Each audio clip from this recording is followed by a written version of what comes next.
Perkenalkan, nama saya Rina Widiandini. Saya merupakan salah satu mahasiswa Universitas Pancasakti Bekasi, dan fakultas yang saya pilih adalah Ekonomi dan Bisnis.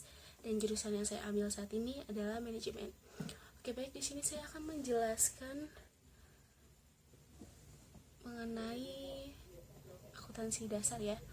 Jadi yang pertama itu definisi akuntansi. Akuntansi adalah suatu sistem informasi keuangan yang bertujuan untuk menganalisis dan melaporkan informasi yang relevan, reliable, comparable bagi berbagai pihak yang berkepentingan.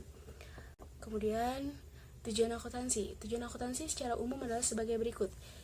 Yang pertama, memberikan informasi mengenai keuangan sehingga dapat membantu membuat estimasi potensi keuntungan perusahaan. Yang kedua, menyediakan informasi mengenai perubahan pada berbagai sumber ekonomi perusahaan seperti aset, hutang, modal, dan lain-lain. Kemudian yang ketiga, menyediakan informasi lainnya terkait laporan keuangan untuk membantu pengguna laporan tersebut. Kemudian yang keempat, memberikan informasi mengenai status dan kondisi keuangan perusahaan.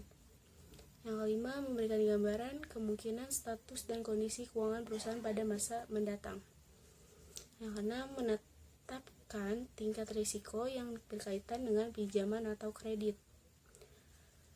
Kemudian yang terakhir adalah mendapatkan gambaran mengenai tingkat laba dan perusahaan. Kemudian tujuan akuntansi selanjutnya adalah tujuan akuntansi secara khusus. Tujuan akuntansi secara khusus adalah sebagai penyedia informasi dalam bentuk laporan yang memuat kondisi keuangan, hasil serta perubahan kondisi keuangan lainnya secara wajar serta sesuai dengan prinsip akuntansi umum atau PABU atau General Accepted Accounting Principles atau GAAP. Kemudian macam-macam akuntansi. Akuntansi secara teori dan praktik dapat dibedakan menjadi dua, yaitu akuntansi sektor mikro dan akuntansi sektor makro. Akuntansi sektor mikro itu contohnya seperti akuntansi keuangan, akuntansi manajemen, akuntansi pajak, dan akuntansi biaya. Untuk akuntansi sektor makro itu ada akuntansi pemerintahan, akuntansi pendapatan nasional, dan akuntansi lingkungan. Asumsi dasar akuntansi. Jadi asumsi dasar menurut Pedoman Standar Akuntansi Keuangan atau SAK adalah konsep entitas, yaitu asumsi dasar akuntansi yang harus berlaku untuk semua unit ekonomi secara terpisah. Suatu peristiwa yang melibatkan unit ekonomi tidak boleh dicampur dengan unit lain meskipun mereka adalah pemiliknya. Kemudian unit moneter, yaitu asumsi bahwa semua transaksi ekonomi yang dinyatakan dalam mata uang tertentu. Dan dasar tunai, yaitu asumsi dasar untuk menentukan pencatatan transaksi jika transaksi menimbulkan perubahan tunai.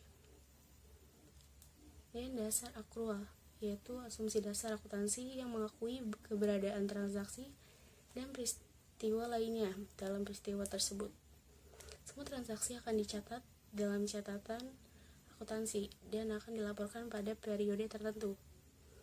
Kemudian periode akuntansi, yaitu asumsi bahwa laporan keuangan dari suatu perusahaan yang harus dilaporkan secara berkala dan dibagi dalam periode tertentu. Kemudian kelangsungan usaha, yaitu asumsi bahwa laporan keuangan yang mengasumsikan bahwa perusahaan pasti akan melanjutkan bisnis di masa depan. Kemudian aktivitas proses akuntansi. Yang pertama itu adalah transaksi. Setelah terjadi transaksi, kemudian dilanjutkan dengan pencatatan atau pengelolaan peringkasan. Setelah dari pencatatan, jadilah pelaporan dan analisis. Kemudian pihak yang menggunakan data akuntansi yaitu pihak internal dan eksternal. Pihak internal itu adalah pemilik modal, manajemen, dan karyawan. Dan pihak eksternal itu adalah investor, kreditor, supplier, pemerintah, dan masyarakat umum. Kemudian standar akuntansi. Standar akuntansi adalah suatu kerangka dalam prosedur pembuatan laporan keuangan agar terjadi seragaman dalam penyajian laporan keuangan. Sekian dari saya, terima kasih. Wassalamualaikum warahmatullahi wabarakatuh.